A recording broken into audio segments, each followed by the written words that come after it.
നമസ്കാരം. റാഫ്റ്റോ ക്രിക്കറ്റിലേക്ക് അവർക്കും സ്വാഗതം. T20 വേൾഡ് കപ്പിന് മുന്നോടിയായിട്ടുള്ള സന്നാഹ മത്സരത്തിൽ ടീം ഇന്ത്യ പൊളിച്ചടുക്കിയ ബാറ്റിംഗ് പ്രകടനമാണ് പുറത്തെടുത്തിരിക്കുന്നത്. പഞ്ഞിക്കിടൽ at its peak. Yes, Ishan കിഷന്റെ ബാറ്റിംഗ് കണ്ടാൽ അതല്ലാതെ മറ്റെന്താണോ നമുക്ക് പറയാൻ പറ്റുക? ടോസ് ലഭിച്ചിട്ട് നമ്മുടെ നായകൻ ആദ്യം ബാറ്റ് ചെയ്യാൻ തീരുമാനിച്ചതാ. ഡ്യൂയി കണ്ടീഷനാ.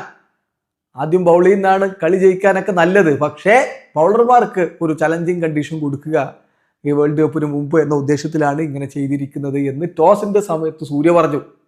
കാരണം ഈ മത്സരത്തിന്റെ റിസൾട്ട് ഒന്നും വലിയ പ്രാധാന്യമില്ലല്ലോ. ഇപ്പോൾ വേൾഡ് കപ്പിൽ പരീക്ഷിക്കാൻ പോകുന്ന ഓപ്പണിംഗ് ജോഡി എന്നുള്ളത് വ്യക്തമാണ്. ഇഷാനും അഭിഷേകും ചേർന്ന് ഓപ്പൺ ചെയ്തപ്പോൾ സഞ്ജുവിന് ബാറ്റ് ചെയ്യാൻ അവസരം കിട്ടിയതുമില്ല.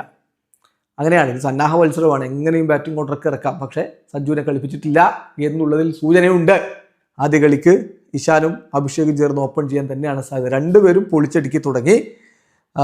ഇഷാൻ കിഷൻ 20 പന്തുകളിൽ നിന്ന് 2 ഫോറും 7 സിക്സറുകളും അടക്കം 53 റൺസ് അടിച്ച് കയറിപ്പോയി.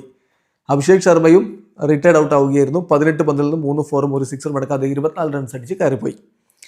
തിലക് വർമ്മ, സൂര്യകുമാർ യാദവ് രണ്ടുപേരും നന്നായിട്ട് തന്നെ കളിച്ചു. തിലക് 19 പന്തിൽ നിന്ന് 3 ഫോറും 3 സിക്സും അടക്കം 45 റൺസ് അടിച്ചു. മാർക്കോ യെൻസൺ അദ്ദേഹത്തെ ബൗൾഡ് ആക്കുകയായിരുന്നു. സൂര്യ ഖനം അപ്പാക്കയുടെ പന്തിൽ ലിൻഡെ പിടിച്ച് പുറത്താകും മുമ്പ് 16 പന്തിൽ നിന്ന് 2 ഫോറും 2 സിക്സും അടക്കം 30 റൺസ് അടിച്ചിരുന്നു. അക്സർ പട്ടേൽ 23 പന്തിൽ 2 ഫോറും 2 സിക്സും അടക്കം 35 റൺസുമായിട്ട് പുറത്താകുന്നപ്പോൾ റിങ്കു സിംഗ് 13 പന്തിൽ നിന്ന് 16 റൺസ് അടിച്ച് മടങ്ങി.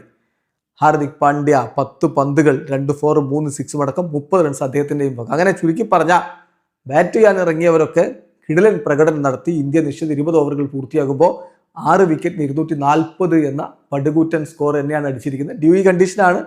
പിന്നെ ഇത് വാമപ്പ് മത്സരമാണ്. സൗത്ത് ആഫ്രിക്കയ്ക്ക് ഇത് തിരിച്ചടിക്കാനൊക്കെ കഴിയും. അതിനുള്ള സ്കോഡും ബാറ്റിംഗ് നിരയൊക്കെ അവർക്കുണ്ട്. അപ്പോൾ നമുക്ക് കാത്തിരിക്കാം എന്ത് സംഭവിക്കും എന്നറിയാൻ വേണ്ടി. ഇവിടെ അവസാനിക്കുന്നു. ക്രിക്കറ്റ് ലോകത്തെ കൂടുതൽ വിശേഷങ്ങളുമായി റാഫ്റ്റോ.